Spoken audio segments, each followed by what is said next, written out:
Hey crafty people, it's Tasha here, welcome back to my channel. Today I'm sharing a video that I originally shared over on the Heavy Doodle page. I really hope you enjoy it. Today we're going to make some custom pattern paper using those smaller accent images that you get in a stamp set. To make my project I'm using Wrapped with Love stamps and the dies, Jumbo Hooray sentiment die. I used the Deckled Paper Hugs die to cut this panel, and then I've got the Greatest Show 6x6 paper pad. I'm also using Wow Clear Gloss and Disco Ball embossing powders. To start, I'm stamping this little cutie onto Heavy Doodle's alcohol marker friendly cardstock with VersaFine Onyx Black ink. This ink takes a little bit longer to dry than a dye ink would, so it's great for embossing. I'm quickly covering it with clear gloss and then heat setting that with my Wow heat gun. I also did the same with a sentiment, but onto Nina Solar White 80-pound cardstock. Now I'm colouring my cute critter, starting with my lightest shade to cover his whole body, just to get that cardstock ready to take the stronger colours. Heavy Doodle's alcohol marker cardstock keeps the ink from drying that little bit longer, which makes it so much easier to blend. It's my go-to paper for alcohol marker colouring now. I love it. My next step is to add the darkest colour in the shadow areas. Just a simple line to help me map it out. Usually I would use other shades to help me blend out, but I'm waiting on some refills right now, so I just got to work with what I have. I'm scribbling that darkest colour onto this acrylic block so that I can take up a bit of that pigment onto my lighter markers. It's just like borrowing a little bit to get a colour that is somewhere between the two markers. If the shadow gets a little lost in the blending, then I can go back in to reinforce it with that darkest marker. It's not perfect, but it is a great way of stretching your markers if you don't have as many shades. I finished the other bits off screen, but here is my critter ready to go. Now I'm working on that background. I've decided to go for Blue Hawaii to stamp because it's just a little bit softer than black.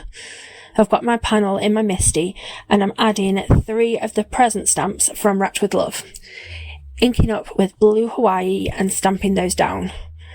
I'm going to stamp, then move them to cover the whole panel, starting from the lower left-hand corner, going up and out. I'm taking care to twist and turn the images, and I'm mixing them around so that it looks like a random pattern. Also, being sure to stamp some going off the edge of the panel, and this is going to make it feel like it is a piece cut from a larger sheet of pattern paper. I'm using an acrylic block to free range stamp to cover any little gaps in the pattern. Once that's done, I'm adding some shading to these images using that same ink that I stamped them in and a Tombow ABT Blender pen. You can totally skip this step if you want, but personally I really do like to give them a little bit of shadow. I've made myself a little faux palette by squishing the ink pad onto an acrylic block, and then I can just pick up a bit of the ink onto my blender marker and then colour it straight onto my panel. So a couple of things. This ink is one of Hero Arts' reactive inks, and they're made to react with water, so I already know that it's going to work well with my marker.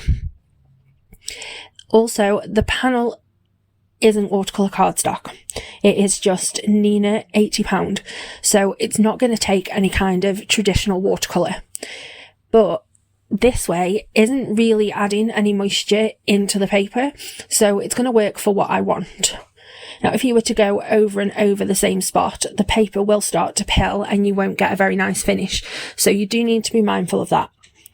It would be better to give an area time to dry on the surface of that cardstock, then go back in later to add a little extra colour. I have sped this up quite a bit, but hopefully you can see that I'm adding straight lines of shadow on the square presents, but I'm curving those shadows on the round boxes. I want to add colour anywhere that one box is behind or underneath another one, and underneath any of the lids too. To break up the images a little, I'm also colouring the box lids with a light wash and then adding some slightly stronger colour onto all of the bows. Once I'm finished, I just clean the marker off by scribbling any remaining colour onto some scrap paper, and it's ready for the next time I want to use it. Now that my presents have some tone-on-tone shadow, but I want to add a little light grey shadow underneath each set just to help them pop off the panel. It's really subtle, but I do personally like the difference that it makes. Time to die cut. I've got my mini die cutting machine out and I'm die cutting my little critter first, then my large sentiment. I've cut it from some pattern paper and then I'm also cutting it from this foam.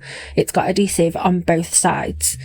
Now you might not think that the mini die cutting machine can handle thicker materials, but it cuts this foam beautifully. Now let's take this pattern paper die cut up to a whole new level. I've got it on a plastic mat to protect my workspace and I'm inking up a brayer with Wow's embossing ink.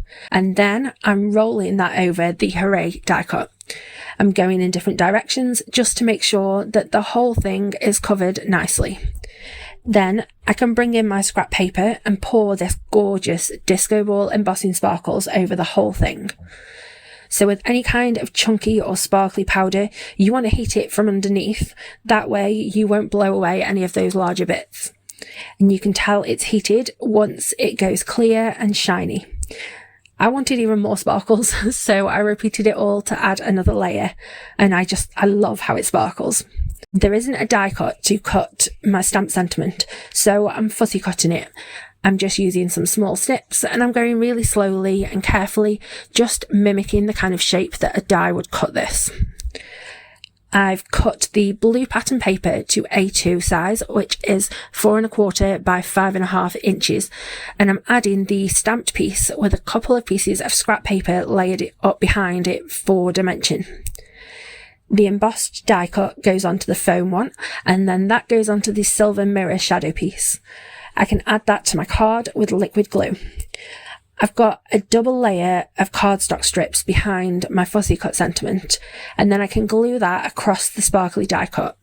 Now it's really textured, so I'm laying an acrylic block over it whilst it dries to make sure that it sticks well.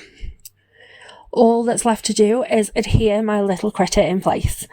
I've got foam under the bottom and then just some liquid glue where he's overlapping the sentiment.